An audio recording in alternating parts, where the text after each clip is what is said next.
been saying, or they've been saying, you can't just minister in four walls. Mm-hmm.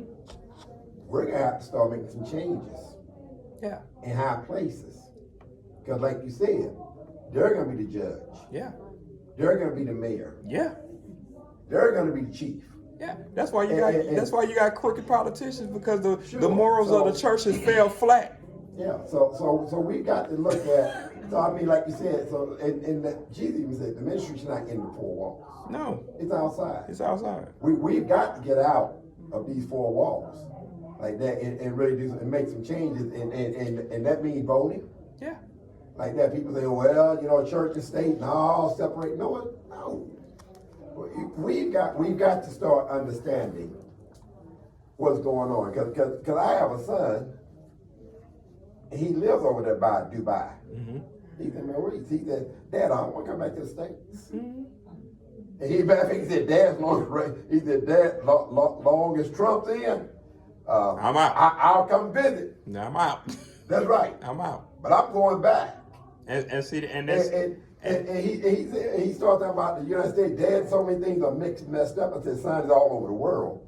I said, and what are you going to do to help straighten out some of these things and all that? I said, one of these days I hope you come home to the States, because I don't like it necessarily where he's at. But I mean, but I have to admit, they have a lot to offer over there, and he's a Muslim.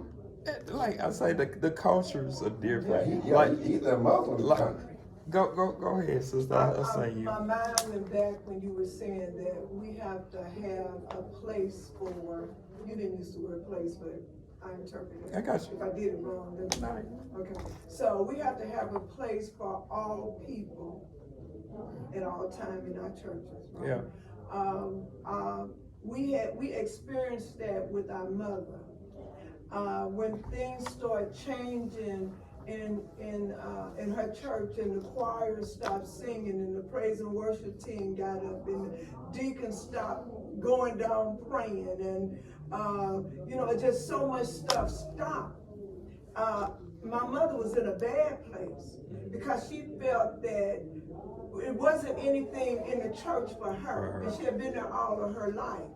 And it's like now we've been kicked to the curb, and there's no word kicked to the curb.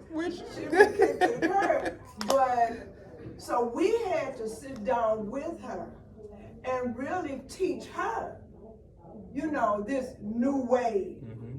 You know what I'm saying? And she'll go along with it, but she still feel hurt. Mm-hmm. And my mom feels damaged because she feels that the church let her down. Mm-hmm. Listen, so I was talking to my sister once again, and there's some stuff in my mind that's in my heart that's about to explode in St. Louis and abroad. One thing I have come to understand is church is too long.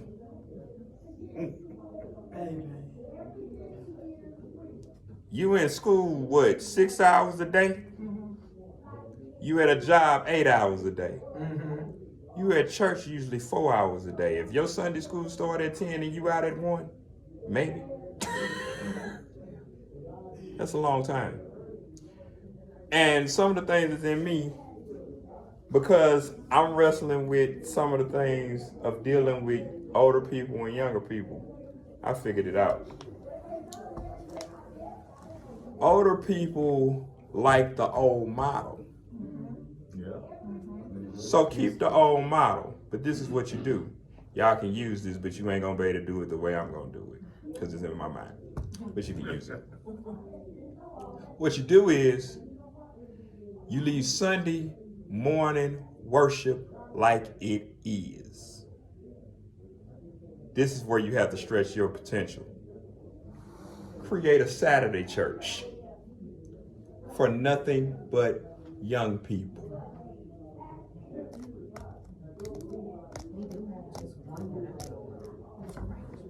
Yep. Create a Saturday church. Because what that does is, if you create a Saturday church, guess what young people gonna get up and do? First thing, we jump up, we start washing our cars and trying to get ready to find something to get into. We jump up, We go to church for an hour and 15 minutes and done, we done churched. Because when you get young people on fire, just like Joshua, it's going to be church. We got somewhere to go. And guess what? Because you ain't keeping them all day, they'll be back next week. And they're going to start venturing into things that they want to do inside of the ministry that you created for them. A lot of people don't come to church on Sunday is because the football game is on. I'm telling you. Basketball, the playoffs. Because you got me in church for 4 hours. And you got me. Now, mother, here we go again from yesterday. I ain't talking about what you talking about. But you ain't paying me to be here. But you gotta carry the cross. No, I'm with you. But you ain't paying me to be here. When you go to school, you going for an education, and that money come out your pocket. When you go to work, you getting paid to be there. When you go to church, thank you. God bless you. We'll see you next Sunday. I'm being real with that. It's the truth. I'm just saying. And then you don't give them nothing to do. Yeah. How are you expecting to keep them just because you beating them over the head with a Bible? Well, God told you to do this. Well, God told y'all to do a lot of things that you ain't doing. Textual in the Bible that we ain't doing. How do you answer that? Woo!